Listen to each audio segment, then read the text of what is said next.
நீங்களாம் சொல்றீங்களா இதை பார்த்து? சொல்றேன், திருப்பி சொல்றேன். பிருந்தாயை, துளசி தேவியை, பிரியாயை, கேசவஸ்ய ச விஷ்ணு பக்தி பிரதே தேவி சத்யவத்யை நமோ நமः. மூணு தரம்.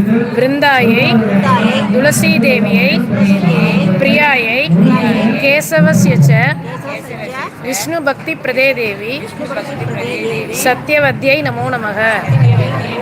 பிருந்தாயை, துளசி தேவியை, பிரியாயை, கேசவஸ்ய ச விஷ்ணு பக்தி பிரதே தேவி சத்யவத்யை நமோ நமः. யானி கானி ச பாபானி பிரம்ம ஹத்யாதி கானி ச தானி தானி பிரணஷ்யந்தி பிரதக்ஷிண பதே பதே.